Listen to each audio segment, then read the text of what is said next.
আসসালামু আলাইকুম এভরিওয়ান। আজকে সকাল থেকে ব্লগটা শুরু করছি। আজকের ব্লগটা আমার জন্য খুবই স্পেশাল।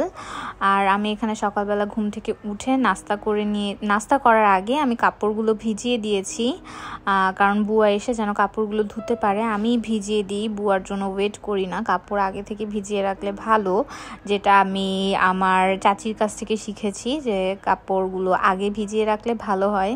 আর এখানে একটু জিরা নিয়ে নিয়েছি, জিরা পানি খাবো, মানে খালি পেটে সকাল সকাল একটু জিরা পানিটা খাই, এটা শরীরের জন্য খুবই ভালো। আর এই যে আমার স্পেশাল একটা জিনিস চলে এসেছে, যেটা হচ্ছে গিয়ে ফার্নিচার। এটা আমার অ্যানিভার্সারির জন্য আমাকে একজন গিফট করেছে।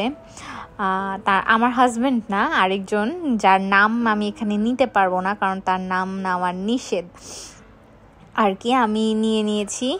আর আমাদের এখানে হচ্ছে গিয়ে খুবই মানে আমার অনেক দিনের একটা আশা ছিল যে একটা ফার্নিচার, যেহেতু নতুন বাসায় আসার পর কিনেছি, ছোট ছোট জিনিস কিনেছি, যেরকম শু র্যাক, টুকিটাকি জিনিস, কিন্তু আমার ডাইনিং টেবিলটা ছিল, মানে ডাইনিং টেবিলও ছিল কিন্তু RFL এর নর্মাল একটা ডাইনিং টেবিল ছিল। কিন্তু এটা খুবই স্পেশাল একটা জিনিস। আমি চেক করে নিচ্ছি কোনো জায়গায় কোনো দাগ টাগ আছে নাকি। আর আর এটা খুবই পছন্দের আমার একটা, কারণ এটা মার্বেলের ডাইনিং টেবিল। আর আমার একজন যে এখন সামনে দাঁড়িয়ে আছে, সে হচ্ছে গিয়ে এক ড্রাইভার, যে হচ্ছে গিয়ে এখন ফ্রি ছিল দেখে আমার একজন লোকের দরকার ছিল, তার জন্য তাকে আনিয়ে নিয়েছি। কারণ আমার একজন লোক দরকার ছিল বাসা থেকে, যে ফার্নিচারগুলো নিয়ে আসার জন্য যে ফ্রি ছিল একজন ড্রাইভার, তাকে আমি বলেছি একটু চলে আসতে, কারণ সে তখন ফ্রি ছিল।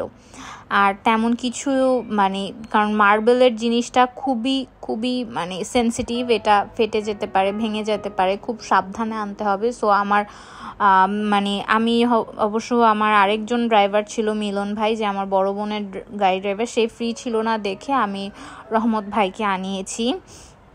কারণ আমি যতটুকু জানি রহমত ভাই ফ্রি ছিল, এই জন্য রহমত ভাইকে আনানো। আর আমার এই ডাইনিং টেবিলটা খুবই শখের, আর কালারটা খুবই পছন্দের, মানে এই কালারটা। কিন্তু আমি না অফ হোয়াইট নিয়ে একটু কনফিউজ ছিলাম, আমার হাজব্যান্ডও খুব পছন্দ করেছে। কালারটা আমরাই চুজ করেছি।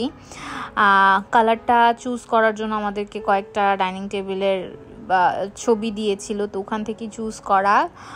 আর গিফট হিসাবে একজন দিয়েছে, যার নাম আমি তো বললামই নিতে পারবো না। তো সেট করছিলাম, দেখছিলাম কিভাবে মানে কোথায় রাখবো, তো কিছু গুছিয়ে নিলাম আর কি। সেট করার পরে এই ফার্স্ট টাইম চা বানাচ্ছি, যে ডাইনিং টেবিলে বসে খাবো, একসাথে আমরা চা খাবো, এই জন্য আমি চা বানিয়ে নিচ্ছিলাম। আর এই যে এটা আগের দিনের ব্লগে না দেখালাম, আরেকটা পেজ থেকে অর্ডার করেছিলাম, ওই পিঠাগুলো নিয়ে বসলাম চায়ের সাথে। খুবই মজার পিঠা। প্লিজ আপনারা যারা দেখছেন তারা ওই পেজটা থেকে এই পিঠাগুলো অর্ডার করে দিবেন আর কি।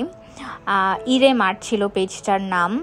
পেজের পিঠাগুলো খুবই মজা। আমি তো ওই পিঠাগুলো চায়ের সাথে খাই, বা খালিও আমার ক্ষুধা লাগলে রাত্রেবেলা খাই। আর আমার হাতে আমার বোনের বাবু খামচি দিয়েছে, ওইটার দাগ হয়েছিল আর কি। এই যে চাটা হয়ে গেছে, আমি কিছুক্ষণ ভালো করে কড়া করে বানিয়েছি। আমি একটু অল্প চাই খাই, আমার হাজব্যান্ড আবার ইদানিং দুধ চাটা একটু বেশি বলে, যে পুরা মগ ভরে দিতে মগ ভরবে না, হাফের একটু বেশি দেই, পুরা মগ তো ভরে দেওয়া সম্ভব না।